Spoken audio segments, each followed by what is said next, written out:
Hey, what's up, Vox and Hops heads? I'm Matt, the vocalist of Cryptopsy, and you're listening to my podcast, Vox and Hops, where I sit down with fellow metal musicians and we talk about their lives, music, and craft beer. This coming Tuesday, on December 3rd, the Devastation on the Nation tour is unveiling its full tour dates. I am so stoked and so proud to be one of the official sponsors of this year's Devastation on the Nation. Back in 2017, Cryptopsy headlined Devastation on the Nation tour, where we played None So Vile in its entirety. It was an absolutely great time, and I'm so stoked to be a part of this year's lineup. It's absolutely incredible. Devastation on the Nation 2020 features Rotting Christ, Borknagar, Wolfheart, Abigail Williams, and Imperial Triumphant. That's such a sick lineup. So lucky to have this happening in North America. This is a tour that you do not want to miss, so make sure to keep your eyes peeled on December 3rd to see if this tour is coming to your town or a town near you. And if it doesn't come to your town, don't bitch. Get in your car and drive to that closest city and come see the tour. Sometimes when we're on tour, we drive 10 plus hours a night to come and play for you, so you can return the favor and come take a trip to come see us. Until December 4th, I have a Black Friday sale going on at the Vox and Hops Big Cartel page. The best way to support the podcast is to go through the Vox and Hops Big Cartel page. I've reduced the prices of the Cuff Knit Vox and Hops beanie, as well as the 9-ounce Vox and Hops branded glassware. If you place your orders in before next week, you will get them before the holidays. So these items make excellent gifts for your craft beer and metal-loving friends. The link to the Vox and Hops Big Cartel page is available in the description of this podcast and is on all the Vox and Hops social media pages. Today on the podcast, I am with Chris Bowes, the vocalist of Alestorm. Here it is, Vox and Hops, episode 90. I warn you, what you are about to hear is very disturbing indeed. Hey, what's up, everybody? Today I'm with Chris Bowes, the vocalist of Alestorm. We are right outside of Metropolis, now Amtelis, and you're about to tear the place down. We're gonna try our best to give the people of Montreal a big, silly, drunken, happy party. Yeah. Does it get tiring being that guy? The drunken party guy? Yeah, it's. I mean, the people come to the shows and they go, "Oh yeah, we're gonna see Alestorm. That's the drunken party pirate band. That means they're all gonna be drunk and ready for a party." But we're still humans. We're getting old. We're getting really old. So you get drunk one night a week and you're like, "Oh my god, I can't do this anymore. I need to sleep." But we're getting by. It is something that happens when I'm on tours. Like, for these people coming to the shows, this is their big night out. Yeah.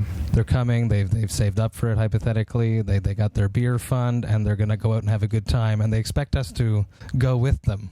How far along do you play? How reserved do you have to keep yourself to keep the show going and being at the level that you expect it to be, and to be happy as a human being? Yeah, to quote M. Bison from the Street Fighter movies, for me, this is just Tuesday.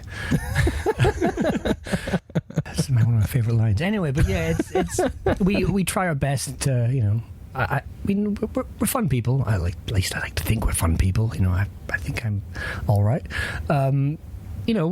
I like a drink, but we also, we like to play well. There's a fine line where you do too much of one and the other one becomes a bit compromised. So, and the main reason that you are here, that we go on tour, is to play to people. Yeah, to perform. I mean, I think back in the day when this band was young and we were all young and we had livers of steel and no one really cared too much about what we did. Well, we'd get up there trashed and just play a bunch of songs and go, isn't drinking great, woo, and then, to be honest, no one cared. And people liked it. But I think these days, I guess we're more professional, or at least more self-critical, and, we gotta do the thing well. There's a lot of people watching, that paid and want to experience. Paid, and some of them are paying awful amounts of money, so it's, we don't want to ruin their night out. It's, even if the night out is a Tuesday. Let's take me back to your youth, growing up in your house. What songs were playing? What did your parents listen to? What would be the soundtrack to your youth? My parents were not the most into, music, popular music. I think there are some of these people that, their music taste was in the 60s and the 70s, and then the 80s rolled around and they said, well, this music's not for me, when everything became a bit disco, electronic, new wave. They said, nope, not for us. And then music just stopped being a thing. We had a piano, and that's what got me started on this whole musical whirlwind. Is, my dad would play the piano, and I learned the piano from a pretty young age. It was always there. I thought, I was never very good at it. It's acceptable. I can play, but it's not incredible. And that's what started me on music. But it was never like much in the way of rock music or anything. I remember my uncle had a Queen compilation tape, and every time we went to visit him, they'd put this tape on. I was like, wow, what the hell is this? This is just mind-blowing music. And it was the heaviest, coolest thing I'd ever heard. So, what about your first gig?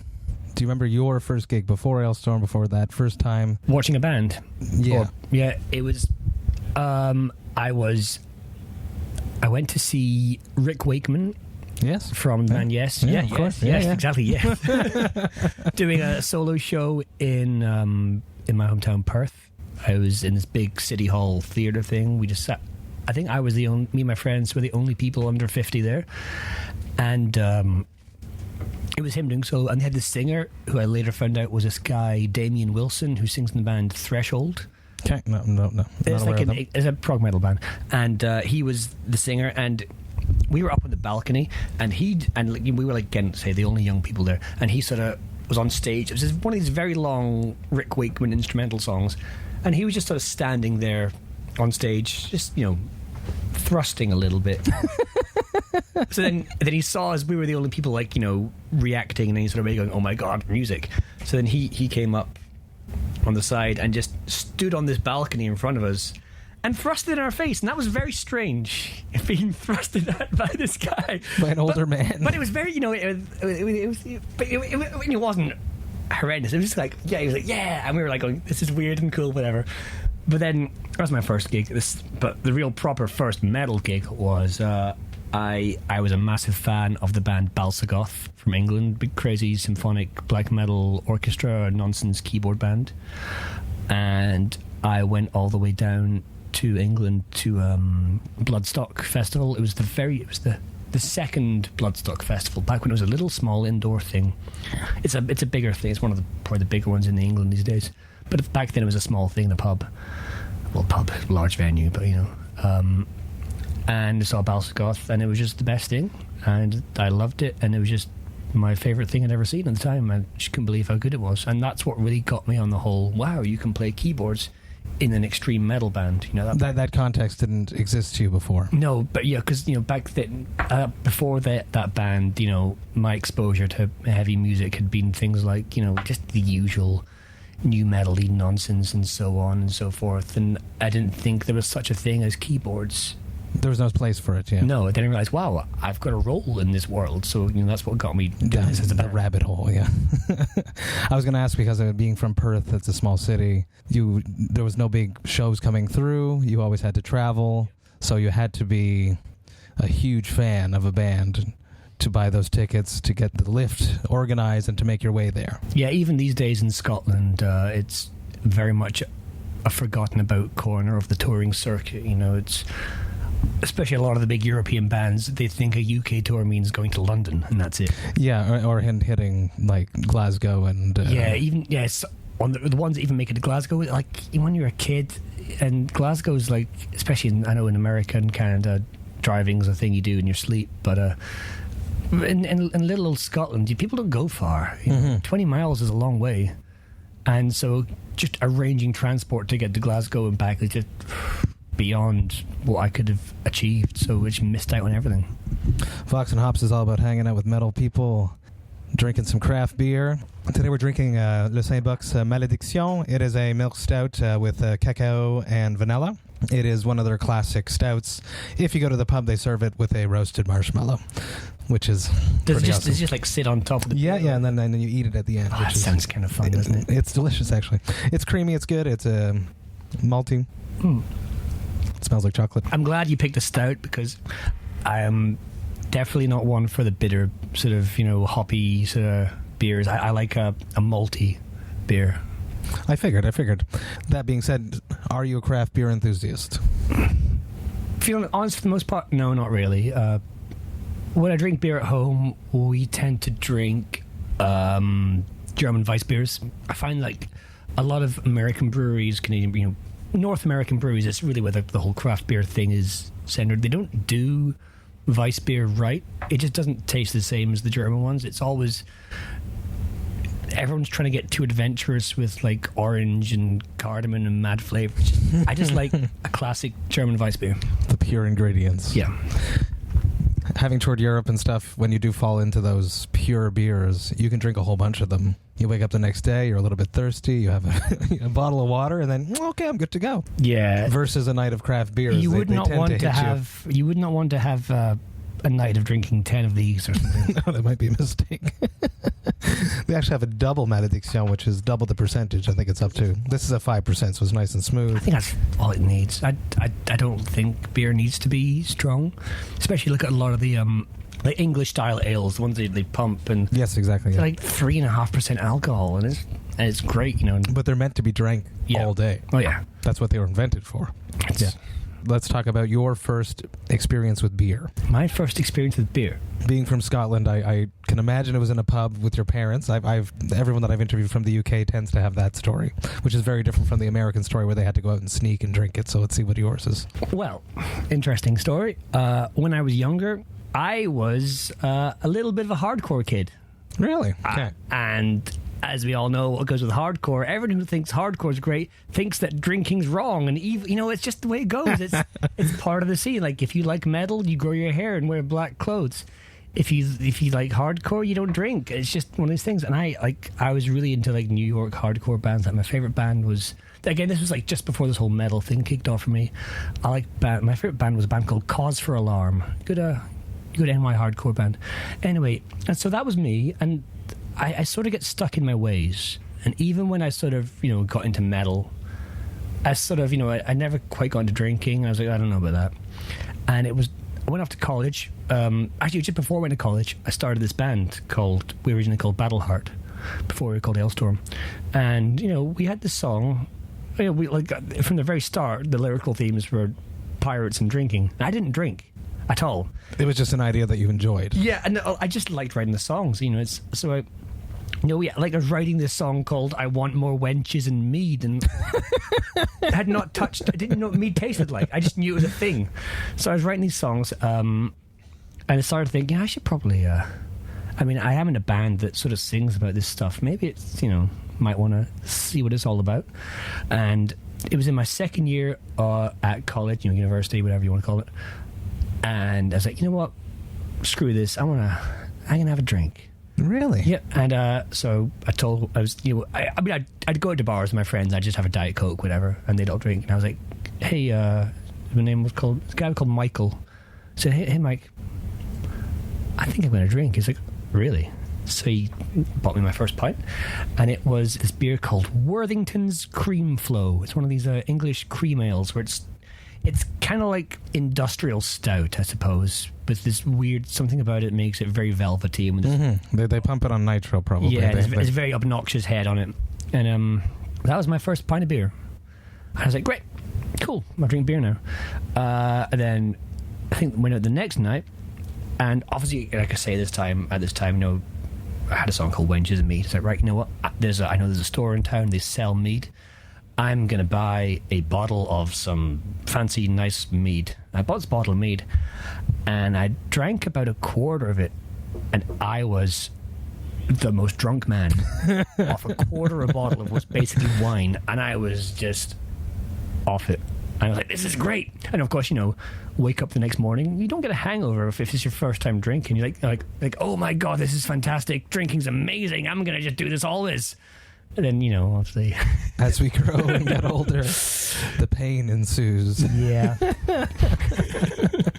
What about your first times on stage? Were you a guy that just loved being on stage? In your house, were you always singing? You said you played piano. At what point did the singing come in with the piano? Well, I was never a singer. I'm still not really a singer.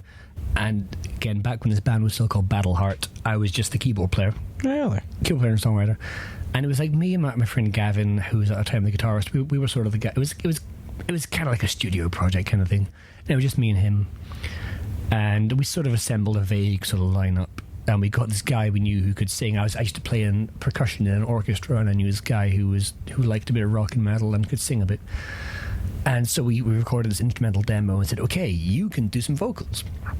and it was a song called Heavy Metal Pirates. And he came into the studio, and it was all a bit sort of clean, like very sort of like, yeah, we are heavy metal pirates. It was like it wasn't what you envisioned. We were like, no, I think we should be a bit more kind of rough and tumble than that, a bit more piratey.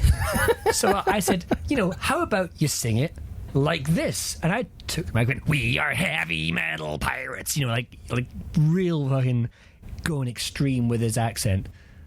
And then we're like, oh, actually, yeah, that's it. Yeah, sorry, you're not in the band anymore. I'm the singer now. We were a little bit more gentle than that. But you never sang before that? You never approached like vocal training? Never. I still have not. I probably should, just for the sake of protecting the old chords. But do you do any steps leading up to stepping on stage? What is your warm-up technique? How do you stay healthy? Well, the thing is, I sing very quietly.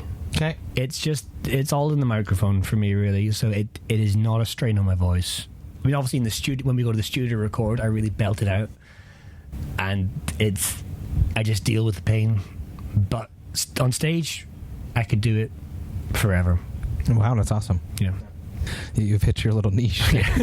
And people think, oh, how do I sing like you, Chris? It's like, really, you don't. It's not very good. So it's like almost like a Fry sort of. Yeah, kind of like that similar thing, at least that similar approach, but a bit more sort of, pirates. But there's certainly no immense power behind it. It's just there. And how about, were you like a shy kid? What getting onto stage, was that like a big step for you, playing in front of people? I think I've always been a bit like creatively outgoing. Like, I'm not usually an outgoing person normally, but I think I like to showcase my creative things. It's a good outlet for me to get out there. But I remember the first shows when we only did 3 shows as an unsigned band before really? It suddenly spiraled out of control. Good for you. That's amazing. Yeah, it's rare. Things we didn't know that was amazing at the time. We just thought, okay, we've done 3 shows. This is life. Yeah, and then we did nothing for a year. Like, all 3 shows were sold out. We thought, okay, whatever. That's what happens, right? That's what bands do. They play shows and they're sold out. Then a year later, in Scotland. In Scotland, in a pub in Dundee, like 100 people, and everyone was dressed as pirates. So we thought, okay, that's amazing. Whatever. And then a year later, we were like, remember those songs we should probably do something with those. So we sent them off to, at the time we thought, oh, hey, who's this cool record label? Oh, they're called Napalm Records. They've got our favourite bands at the time were bands like Corpiclani, like folk metal bands, and Tyr and things. They had a lot of the folk metal scene on their roster. So let's just send them our demo. So all we just said, we had 3 songs on MySpace, and we sent them this link saying, hey guys, here's our MySpace. Are you interested? Got a reply within 24 hours saying, yes, here's a contract. We're like, okay. I guess that's what happens in the music industry. They just send you contracts, and so it took us a long time to realize that we'd sort of stumbled on jackpot. Yeah, we didn't know. We just thought that's how it went. Compared to all these other bands, just strum it out for years. And then our next show was one of the conditions of signing was we changed our name, and we said, how about Alestorm? And they said, okay. So perfect. Well, they at first did not think it was perfect. They wanted to give us some really stupid name. More piratey, probably. Well, yeah, they wanted something in Scots Gaelic, and we're like, really? It's unpronounceable. How are we going to cause any waves anywhere in the world if no one can say our name? Mm-hmm. No, by the way, it's pronounced like this. Yeah, exactly. Every interview, anything. Hey, here we are, Alestorm. Do they chant it like that? Alestorm. Alestorm. I love you, Quebecers. I love you deeply. Then they suggested Alestorm. Then they suggested Whyda. And I was like, why the fuck? And then they said, oh yeah, it's a name for ship. I was like, okay. We looked up the ship. It was a fucking slave ship. Ooh. It's like, do you guys have... So we said, no, we're calling it Alestorm or not at all. Good for you. And they said, fine, okay. It's a great name. It's just pretty good. It's like beer tsunami. It's perfect. Lager hurricane. And then, so our first like real show as Alestorm was we were the opening band for a tour. It was Curaçao, Northern, and Alestorm UK tour. First show, the nerves were horrendous. Got on stage, and I had me and my little guitar up in the front. We'd never played before. Before the first song, my strap breaks, guitar drops to the floor. I was like, had to pick it up, reattach the guitar. Then we played, and we were terrible, but people loved it. We were terrible for a long time. What steps did you guys take to become not terrible? Well, again, there's that whole thing I was saying, how all this just sort of happened out of nowhere. We had a bunch of people in the band who were perhaps not best suited to playing in an international touring heavy metal band. And one, could not play that well. Two, did not have the desire to be on the road for a long time, making no money, living on airport floors. And so there was a lot of stress, a lot of just bad musicianship. And eventually, people leave, we replace them, and gradually got ourselves on a nice solid lineup, had crew, and just surrounding yourself with the right people to make this work, It's a day-to-day family you've got to build. Yeah. You got to be surrounded by people that you love and you trust, and that you can go up there and do that part of the job together properly. Yeah, sometimes it takes time, and sometimes some of the hardest decisions is to let go a brother that you love dearly. Yeah, but the musical chops are just not there. We've sometimes it's taken us a couple of years to say, this guy really just should not be a part of our team. Like, what do we do? It's like, let's just stick it out. Then you're like, no, this has just got so bad. You cannot be here anymore. It's hard. It's one of the hardest things of. Yeah, no one likes it. Like, no one enjoys, firing someone from your crew, kicking someone out of your band. It's just, it's tough. You got to think of the better picture of the band. Yeah. At the end of the day, if you could travel back in time and relive any tour, but in a positive sort of way, not of course. If you travel back and change something, because I was like, no, so many things. No. But to relive a tour that you have done, go back in time and you load into that first venue and you live it right to the end again. What tour would that be?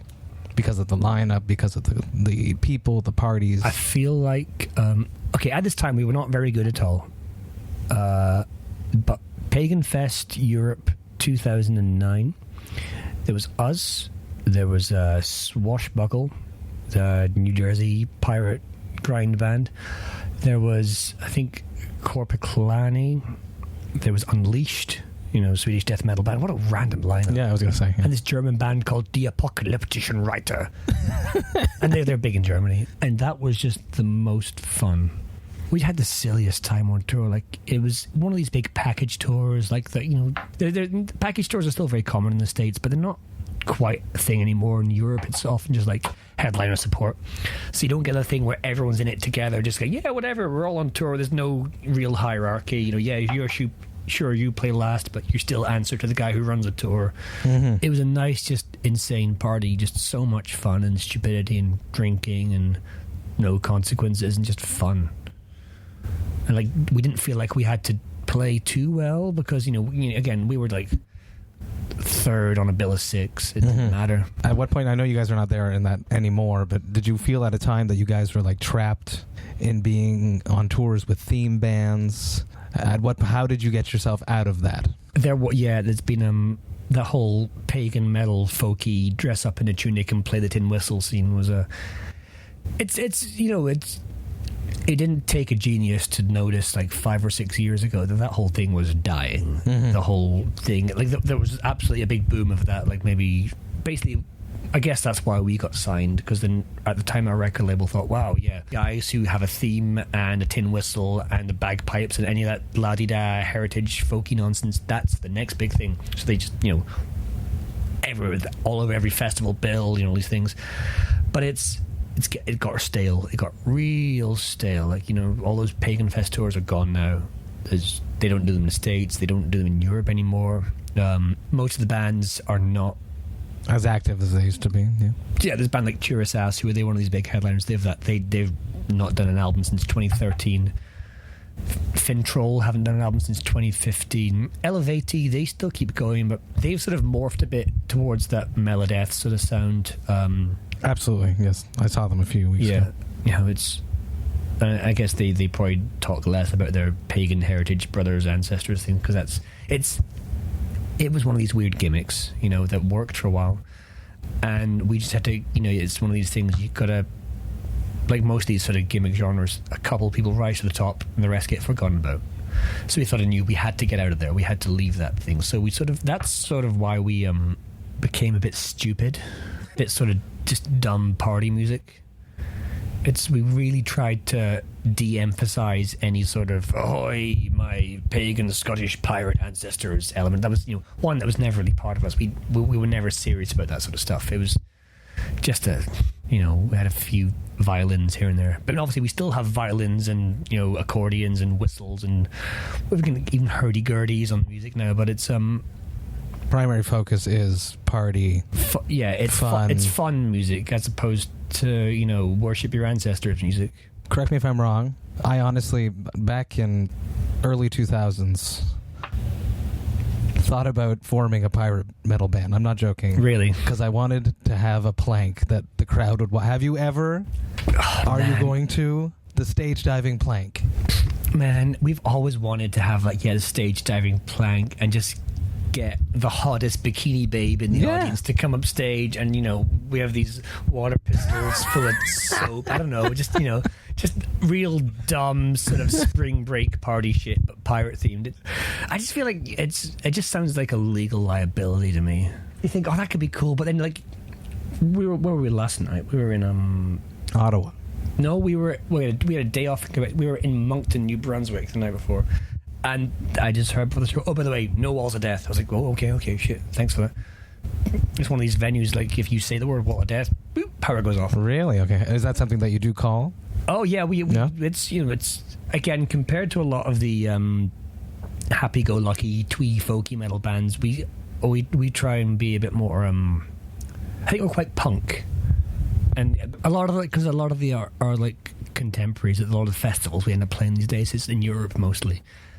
And Euro metal these days is a bit sort of polished and commercially, and everything's perfect, and we're still here being a bunch of idiots, fucking shit up and saying swear words because we think they're funny, and so it's. And sometimes you get people who obviously we get crossover fans from those more airy-fairy polished genres coming to an Alestorm show, and they think it's going to be a bunch of people standing there going, "Oh yes, that was an excellent violin solo, I agree." Then suddenly they're thrust into this chaos of a mosh pit and everyone's drunk and endless crowd surfers. That's awesome. Yeah, it's fun. Where would you like to bring the stage show coming up in the future? Endless budget. At what point is there going to be a pirate ship on stage? An 18-wheeler following you guys? I'm thinking like a Monomarth where they're at now. If you had that budget, what would you do? Yeah, we've thought about that. We've thought about, the possibility of doing some sort of pirate ship. But then we got to that whole thing, I was saying earlier, that we want to step away from that, Avast me hearties, this is traditional thing. So I was thinking maybe some sort of wild neon pirate ship where it's like some sort of cubist nightmare in bright purple, but still some zany Picasso pirate ship, it's all blocky and weird and cool, and just robot laser lights and things and cannons with stick taps out everywhere. Just nonsense. We've often had bar optics on the drum kit with filled with whiskey and gin and rum. It's amazing. The problem is we just drink them.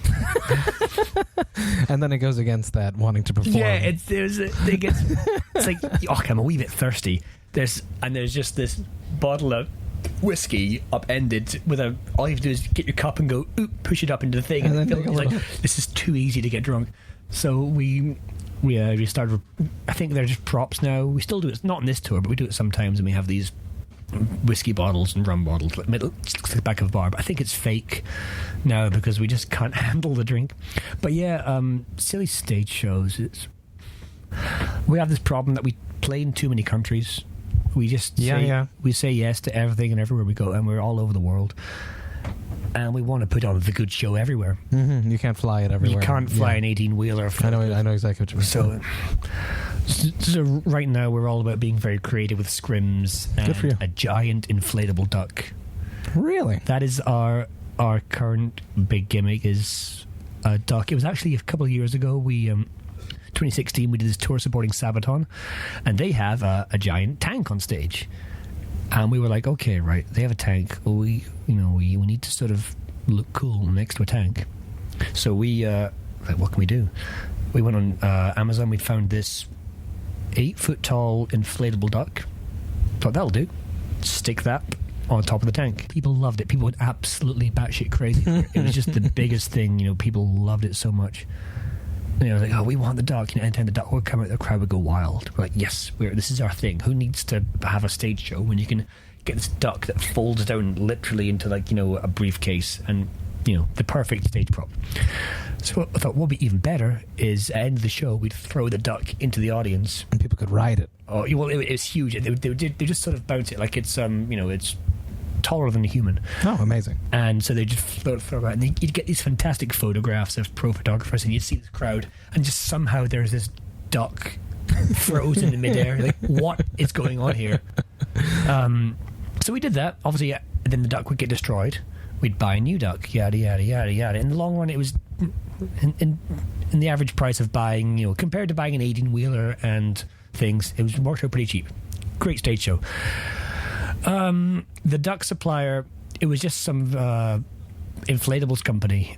And you can imagine they don't sell many 8-foot tall inflatable ducks that cost. They're like $300. So it was a relatively substantial investment for a duck. And they don't sell many of those. Turns out we bought every single one. Really? And they'd stopped making them. Oh. And we were like, oh, what the shit? What do we do? So we thought it was going to be the end of the duck. But over the summer, I contacted some company in the evil empire of China and said, can you make us 9 feet tall, giant inflatable ducks? And they said, yep.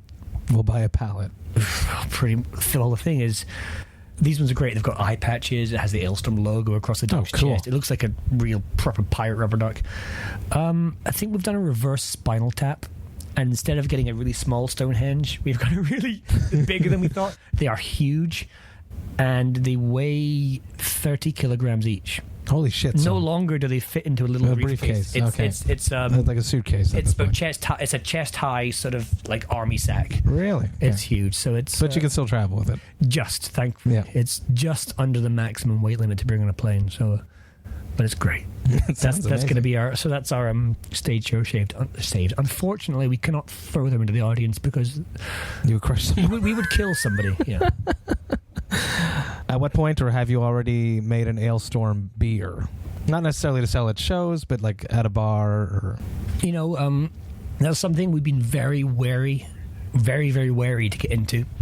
It's almost like a cliche these days that a band brings out, here's our wine, here's our beer, here's our cheap bottom shelf spirit. I don't want to just, you know, blow our load and, you know, hook up with the first brewery who says, we'll make you a thing. You know, I've even had like local ones in Scotland who are like 10 minutes away from where I grew up offering, but I was like, I don't know if it's going to be right. You know, is this going to be like a small run thing? You know, I would be very reluctant to do that unless it was good. Mm-hmm. Because I feel like even that Iron Maiden beer, it's not good. I mean, it's honestly, I think it's like very well designed as a beer. It's because obviously there's that English style of ale that people aren't very familiar with outside the UK, and so they go, "Wow, this is great! This is a whole style of beer I've never tried before." But it's not a very good example of that style of beer. The hand pumped exactly. Ales. It's almost like it's been designed by committee to be the least offensive thing that will satisfy international tastes.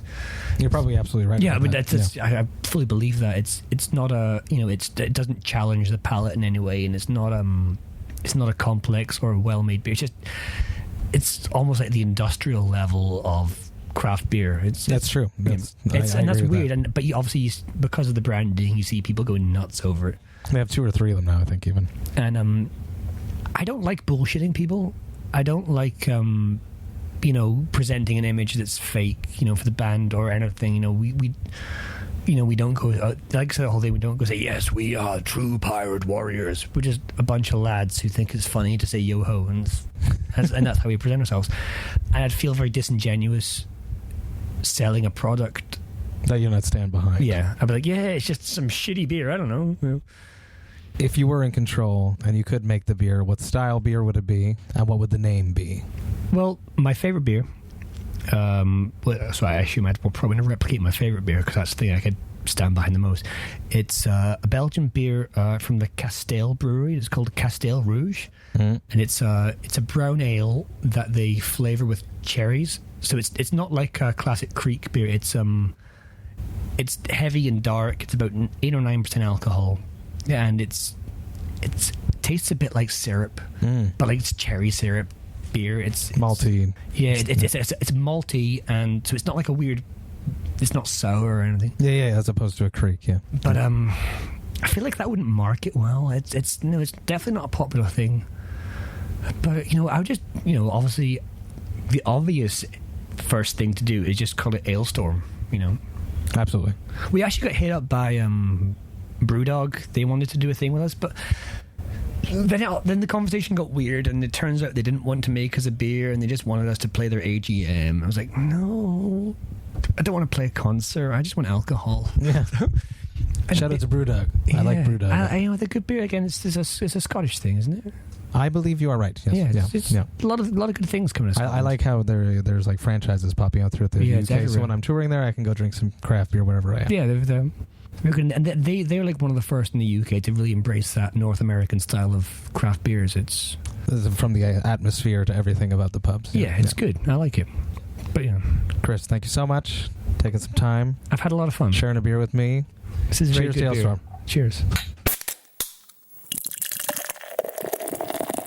Hey, thank you all so much for listening right to the end. You know that I love and appreciate that. Funny story about this interview, sort of a milestone interview for the Vox&Hops podcast. This was actually the first interview where I was hit up beforehand by a publicist from Napalm Records asking if I would like to interview Chris. I was super stoked and excited about that, so I absolutely obliged and made it happen. I'm super happy I did. Chris was amazing. The dudes from Alestorm were super nice, warm, and welcoming. So huge shout out to Natalie Camilo from Napalm Records for hitting me up to interview Chris. It was very, very enjoyable, and I had a great time. So cheers to the boys in Alestorm, and cheers to you, Natalie. I've started a new segment called Vox&Hops Metal Brewer Talks, where I interview metal brewers from around the globe, and we talk about their lives, their love of music, and how they got into brewing craft beer. I just recorded my first interview this past weekend with Jason Stevenson, the head brewer of Juggernaut Brewing Company from Manchester, UK. It was a great chat that will be coming out in the next few weeks. Are you a metal brewer? If you are a metal brewer, you like metal music, and you brew some craft beer, and you would like to be a guest on the Vox&Hops podcast, please send me a message via the Vox&Hops social media pages, or you can just email me at matt@voxandhops.com. That's matt@voxandhops.com. And I'd be more than happy to explain to you the process and how this would all go down. Also, I want to hear from you guys. If you guys have any questions for me that you would like me to answer on air, a Vox&Hops fan question segment, you can also send me an email, and I'd be super stoked to answer your questions during the intros. I'll mention your names, I'll read out your questions, and I'll answer them. So if you guys have any questions for me for once, let's turn the tables around. Instead of me asking other people questions, if you guys have questions for me, shoot me them via my email. I hope you guys have a great weekend. I hope you have a great week. And remember to enjoy life, metal, and craft beer. Cheers, Vox&Hops heads.